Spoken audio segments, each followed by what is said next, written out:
Ladies and gentlemen, welcome to another video entitled Praedial Larceny. Now, Praedial Larceny is a plaguing problem here in our agricultural sector, a vexing problem, but one sees a case of Praedial Larceny also in Israel. So today we are going to look at Judges 6, 1 to 6. Alright, Judges 6, 1 to 6. And that's alright, so let's look at the message. No, not the message, the story.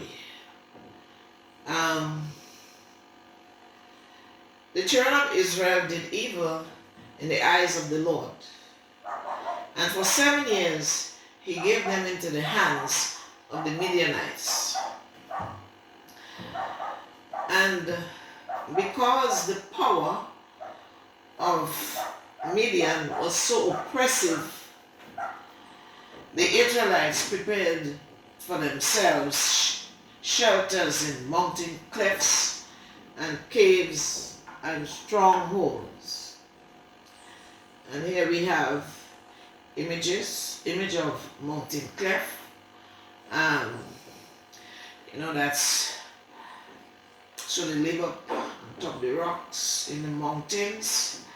And there's a feature there that looks like a V, where water, glaciers actually, was being solidified between that region, and then would have moved out in great avalanches down the mountain and so on. So there's a bit of, because of the narrowness of the pathway, that would have encouraged some form of security.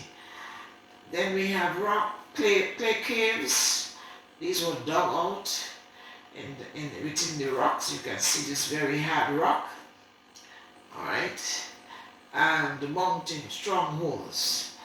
These strongholds, well, it's kind of similar to what we have here as forts. Alright. And the Midianites encamped against Israel and destroyed and increased the increase of the earth. The increase of the earth would have been their crops and so on that they would have labored to produce all their produce, till you come on to Gaza, which is a very far region. And they left no sustenance for Israel. So, meaning that they didn't know food. Neither sheep, nor cows, nor ass, which would have been donkeys as we know them.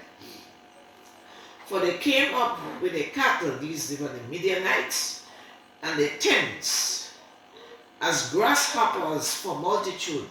There's a very vast multitudes of people, referring to things like swarms of grasshoppers. For both they and the camels were without number. And they entered into the land of Israel to destroy it. Into the land to destroy it. It's not the land of Israel. It's in the Midianites, because God gave them in the hands of the Midianites. So they went up into the highlands and so on. And Israel was greatly impoverished because of the Midianites.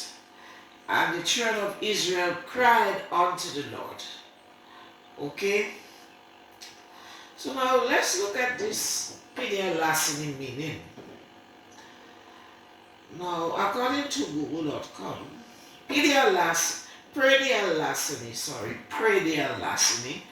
specifically describes the crime of stealing crops, livestock, and other agricultural goods, as well as the equipment and the materials used in farming them.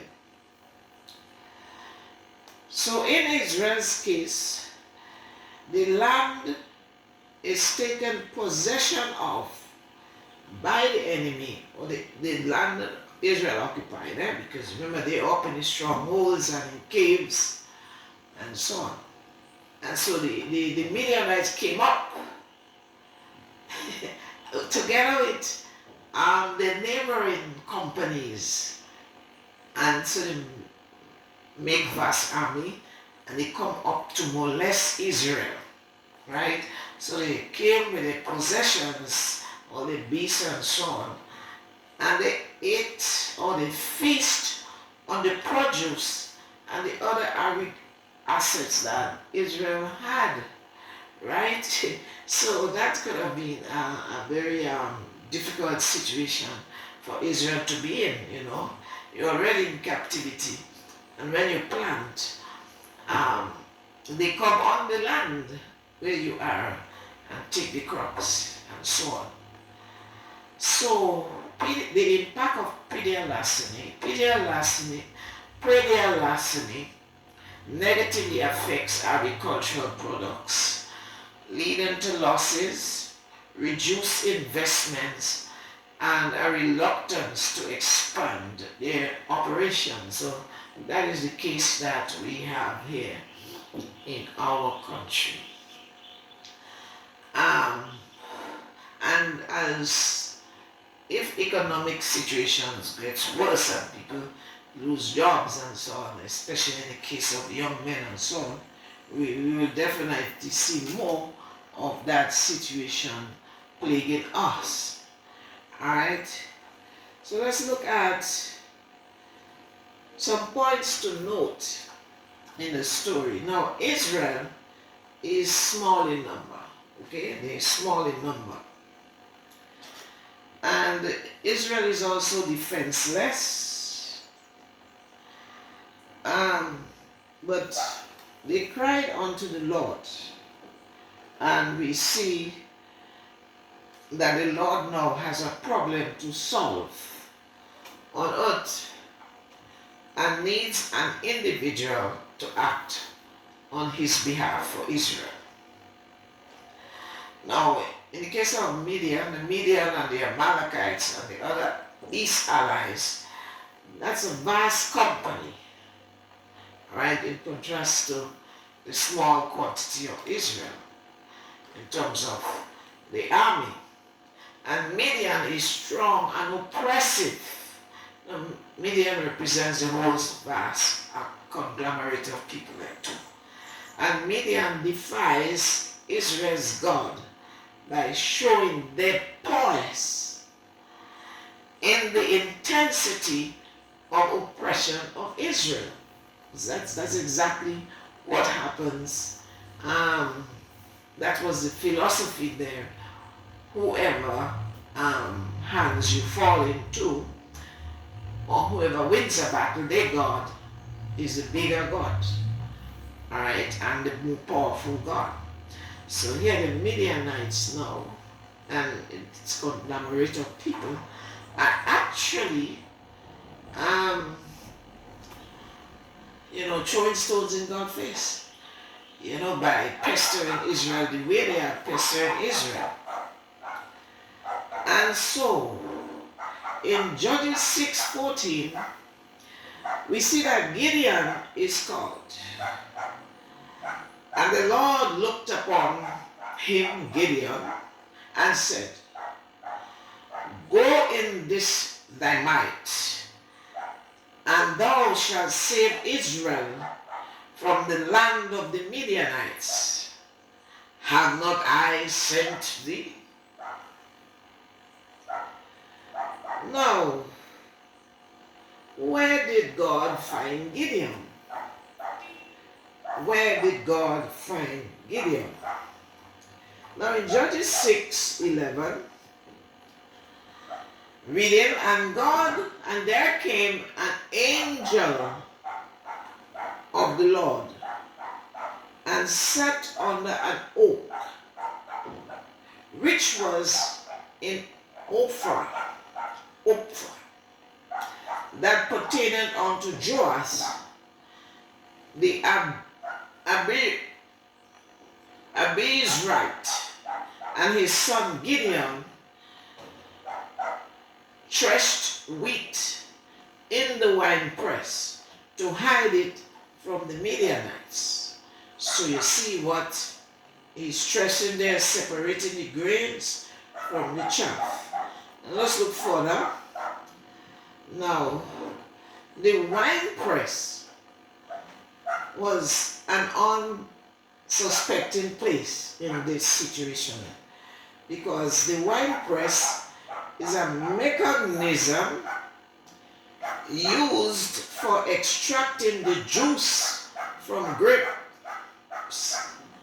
It consisted of two rock-hewn troughs at different levels with a connecting channel, according to Bible Dictionary. So here in this picture represented, we have the trough. This here is the wine press, and this is the upper level of the trough. Inside of it will be the grapes, and people actually trample it, or they can use another mechanism to press it to extract the juice. It will further go into another sub-channel, or the channel could be on this, another sub-trough, or it could also be along the side, and then the juice will finally run off into a collecting container. So this person here is representing Gideon, and Gideon is using the wine press to thresh wheat. Quite an interesting creative strategy in a case of their enslavement and siege. So as you say, it's something that he's doing secret.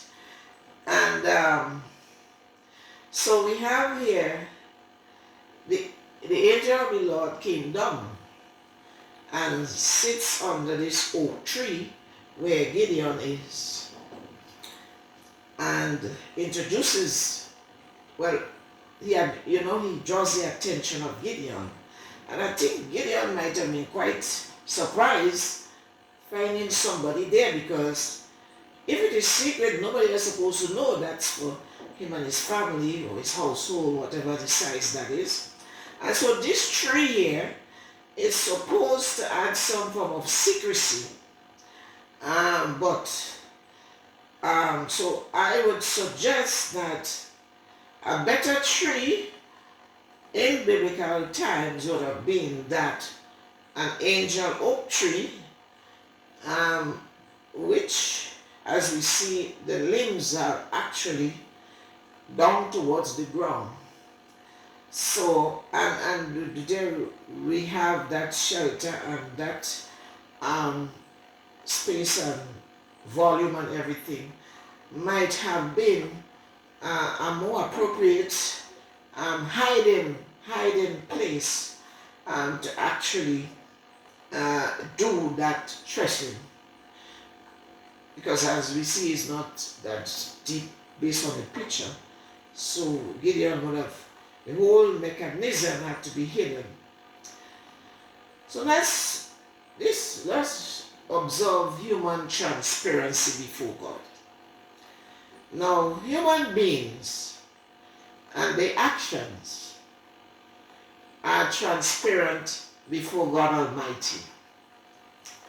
Now, Gideon did not expect anybody to see him, and God knew who he was, and God knew what he was looking for.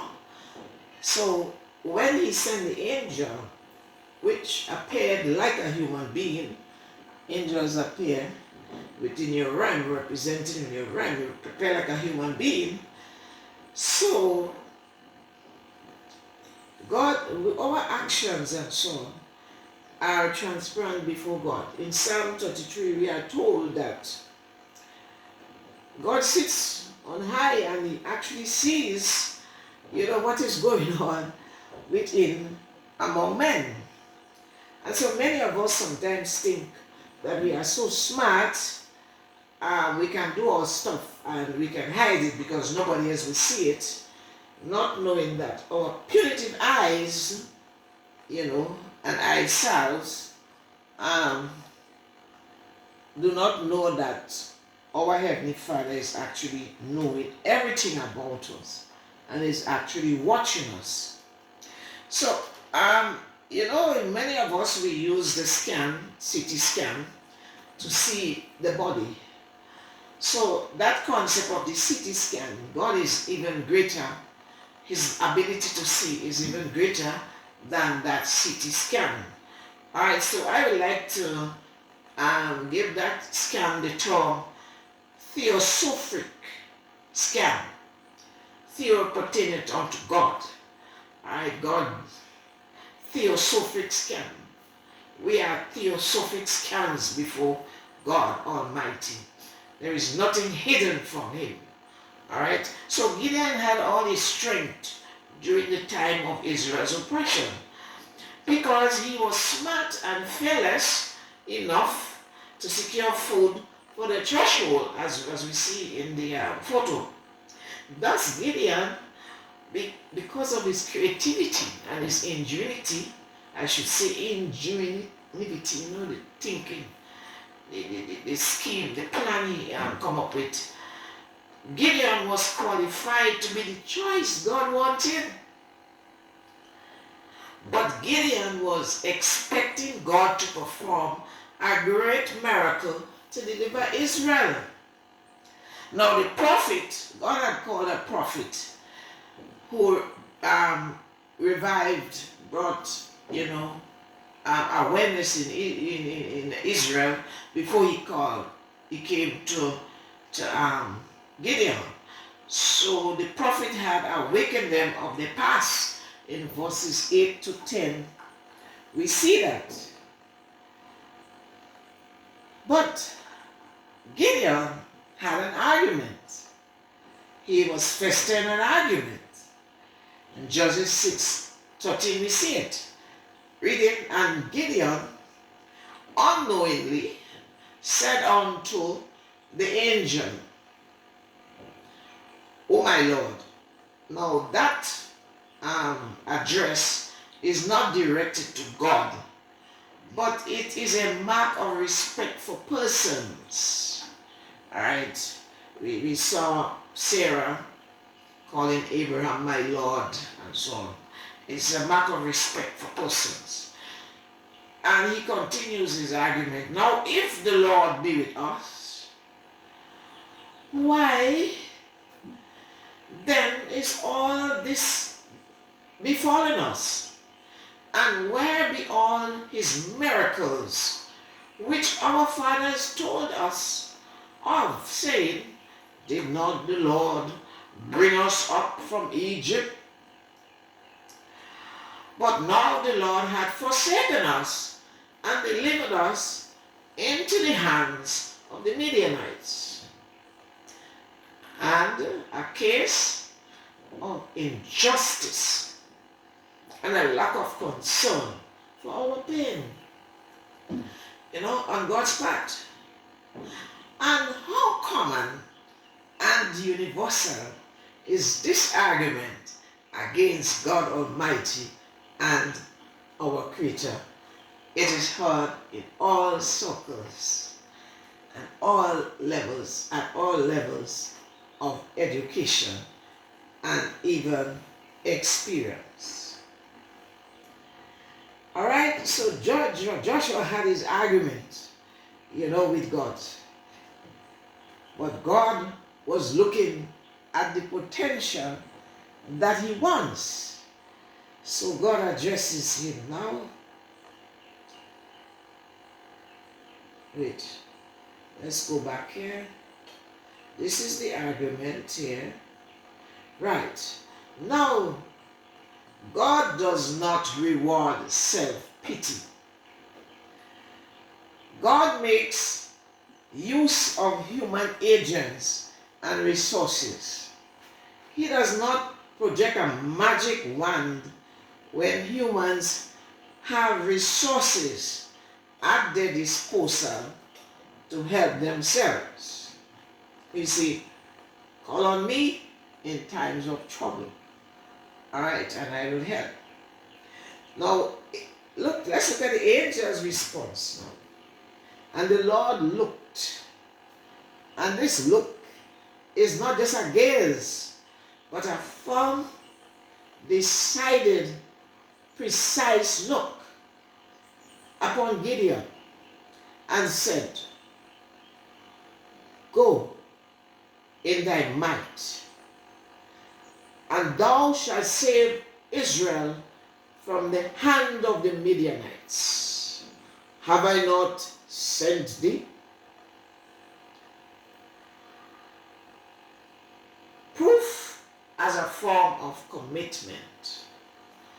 So, at first, Gideon objected to his qualification for the divine task given to him, citing poverty and social incompetency, being the least of my father's house, as he says, Judges 6:15. Well, ladies and gentlemen, God is not concerned with person's social condition or traditional status. Those things are oftentimes barriers to religious freedom. God calls persons with rich self-worth and faith. No, Gideon had that. But I guess he was not aware of it. But God was very much aware of it. Those who don't fear him, or no, those who don't fear human faces. Alright? Such was Gideon. He was solving a survival problem while the nation was in a situation of siege and famine. Right? He found a way to deal with the situation so that they could have food. Alright?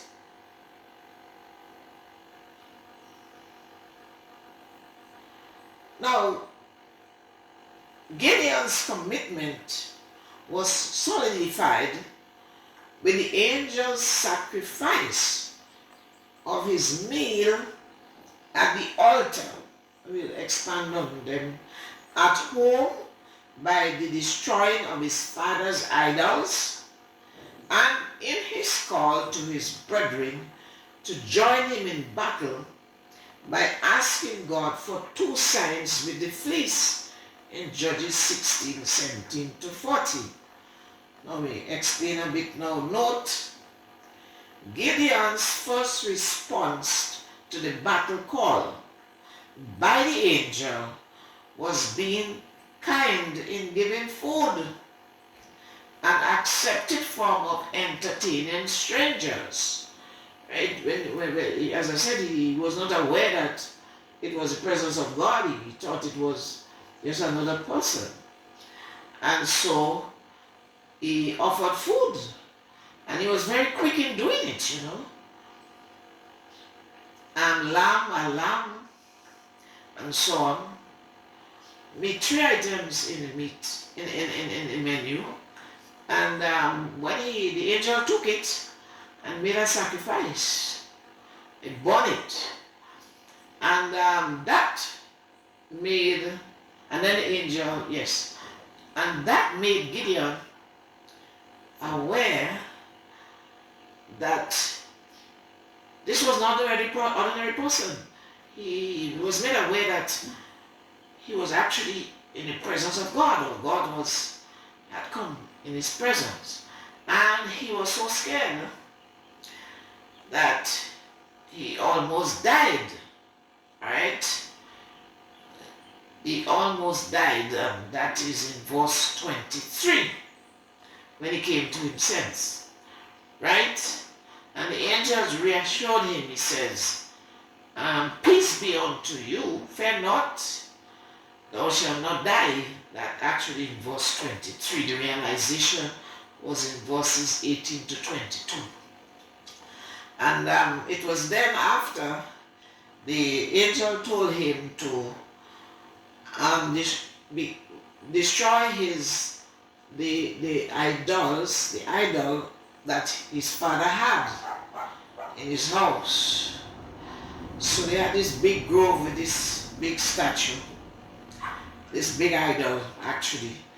And so Gideon's calling manifestation actually began with his household, destroying the idols. So his thing began at home, right? So he had his test there with the village and his father, but his father actually supported him. And then, so when he got that kind of conviction, so that's growing, then he decided to call the other brethren out. And when they started to make their response, he decided to ask the Lord for another sign, which was in form of a fleece, right? And one time he asked it to let it be wet in the night. And when he get up, he saw it wet, he put it on dry, and then he dried all the water. And the next time he asked God to,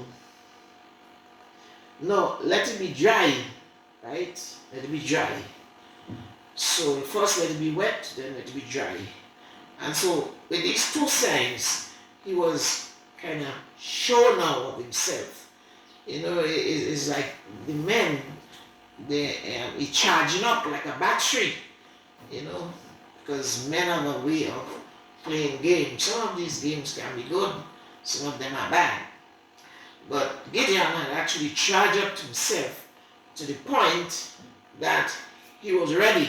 He was sure beyond a shadow of a doubt. And so he's going on.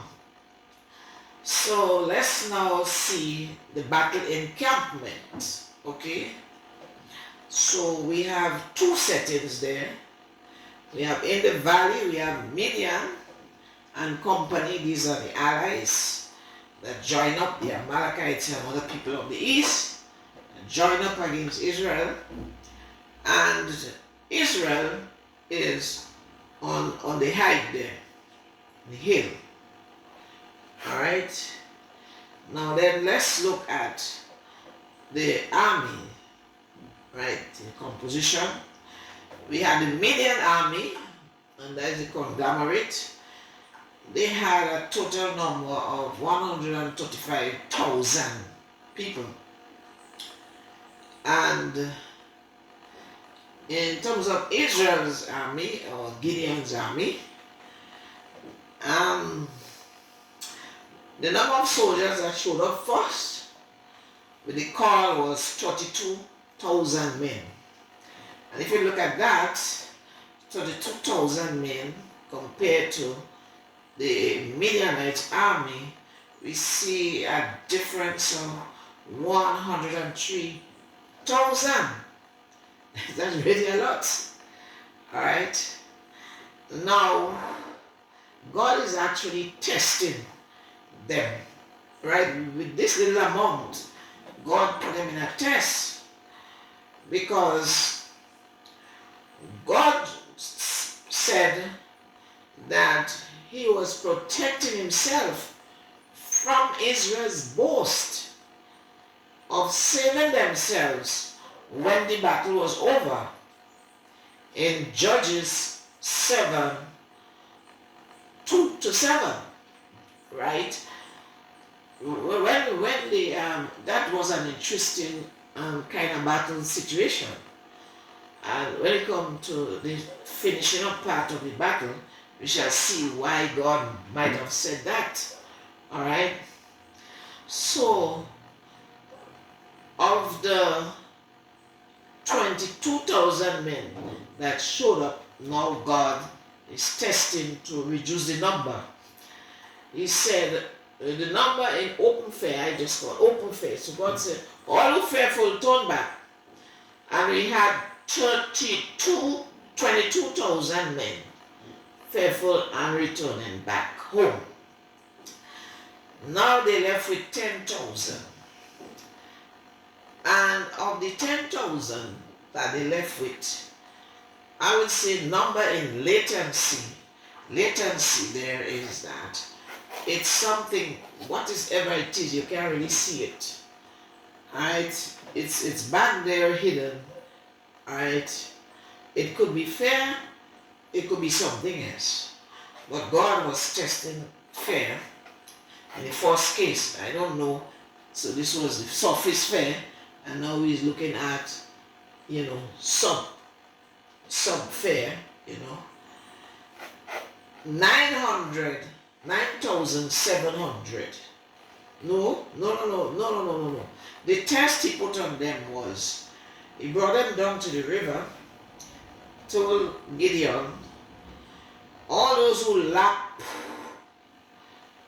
take up their hand and lap the water to drink it, choose them. And all those who go down on their knees and drink from the river, don't choose them. So of that test, 9,700, right, failed. They bend down their knees and drink. And only 300 men lap up the water from their hands. So those who were ready and chosen were 300 men. Ladies and gentlemen, imagine this. 300 men to 135,000. What? Man will say, what stupidness is that? But this is God you're talking here. So look at them here, the last test.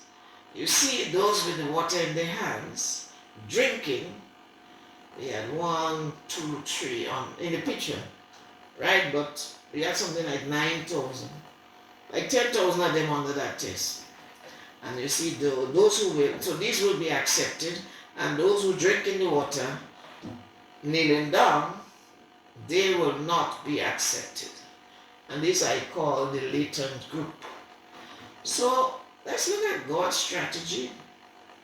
How does God do?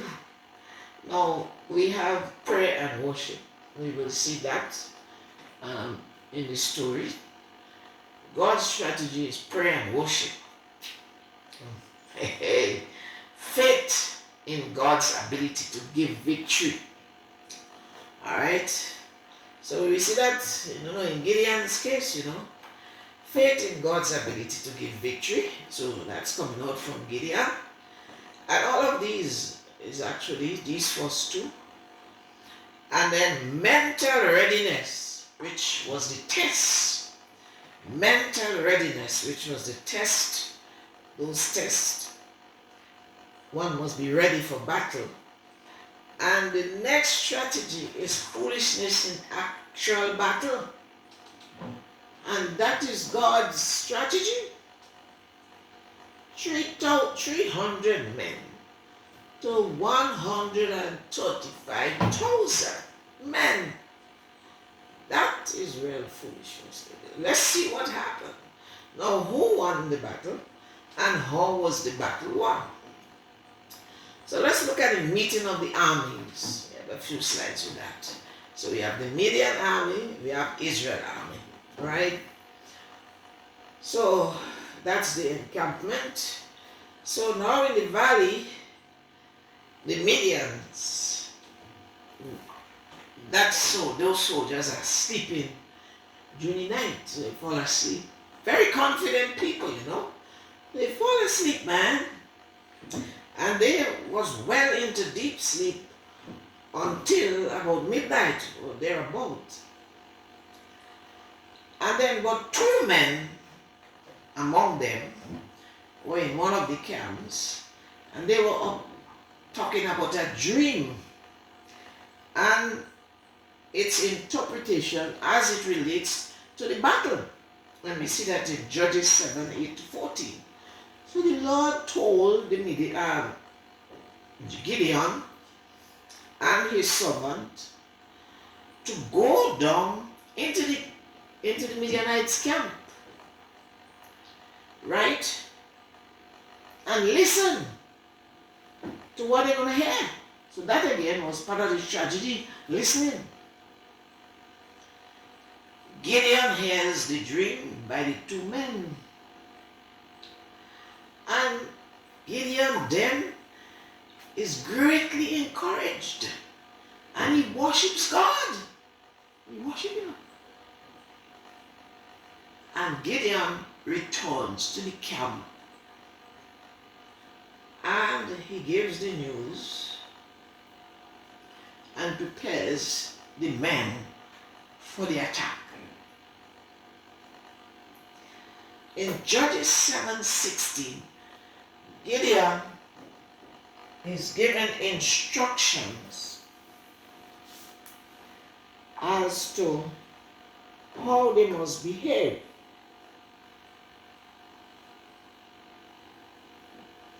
He says,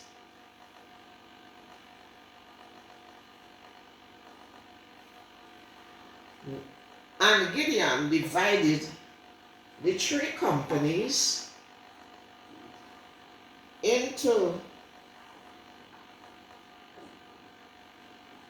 Gideon divided the 300 men into three companies. And he put a trumpet in each of the hands. Each of their hands. He gave them a trumpet with an empty pitcher and lamps within the pitcher. That's how the army people had it. You put the pitcher in lamp like you put a candle, but it's not really a candle, it's something bigger, but the concept of the candle inside of the container. Alright, with oil, kind of idea. Right, but that one was older. We shall see it in picture. Look at the picture there. Right? So he tell them that. Telling them what to do. He divided 300 men into three companies. I think it was God that told him to do that. 300 men, divide them among the three companies. Into three companies. And then next thing, he tell them they will surround the camp, right? And when I blow, in verse 18, when I blow with a trumpet, so Gideon first will blow one trumpet. I and all that are with me then will blow the trumpets also on every side of the camp, and say, the sword of the Lord and of Gideon. That is strategy, you know. So he divided them into three companies, and they surround the camp, the Midianites, on every side. The Midianites, remember, they're sleeping. And then Joshua will blow, and then everybody else will blow their trumpets. And they will say, I think they break in the picture too, and they will say, the sword of the Lord and of Gideon. So I think then they break the trumpet and make that noise. So now,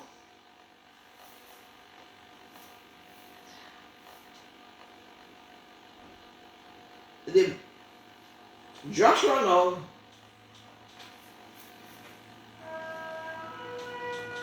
blows his trumpet,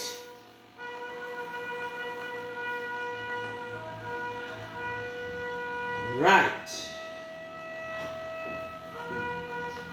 Then the rest of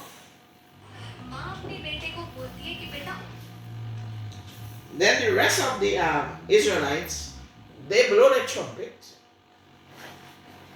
and Gideon And the 100 men that were with him came onto the outside of the Midianites' camp in the beginning of the middle watch, and that was about 12 o'clock. That was about the middle watch. That was about 12 o'clock. So the watch started 6, it's at 9, 12, 3, and 6. So that's about midnight. And the 3 companies blew the trumpet and broke the pitchers and held the lamps in their hands and the trumpets in their right hand to blow it. And they cried, "The sword of the Lord and of Gideon." Right? And so,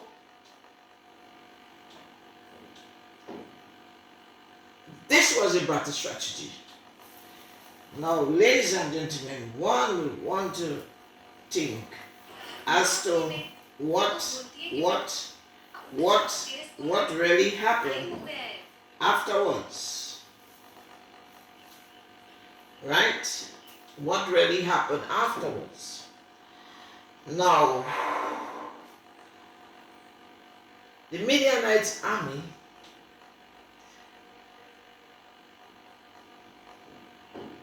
they woke up with great fear, all the host, and they cried out and fled. As you see them there, running, fleeing from Israel.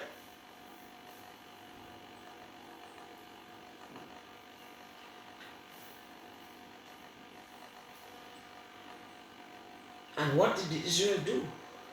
And all Israel went on the rail. All Israel went on the raid.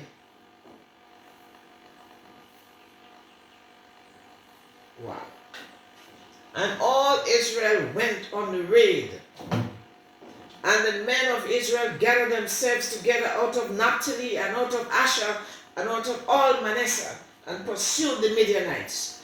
And Gideon sent messages throughout all Mount Ephraim, saying, "Come down against the Midianites and take before them the waters unto Bet Barah and Jordan."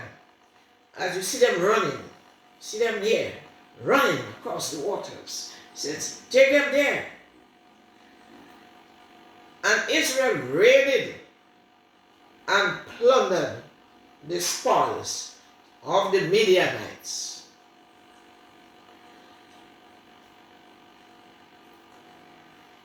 Glory, hallelujah. Thus was Midian subdued before the children of Israel, so that they lifted up their heads no more. The Midianites were humbled. The Midianites and the amalgamated allies, they were humbled. And the country was in quietness 40 years in the days of Gideon. Judges 8:28. No more Praedial Larceny. Praedial Larceny is now prisoner in Israel.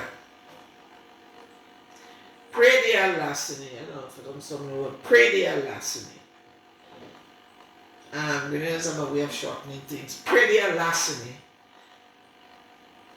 is now prisoner in Israel. And we see the children of Israel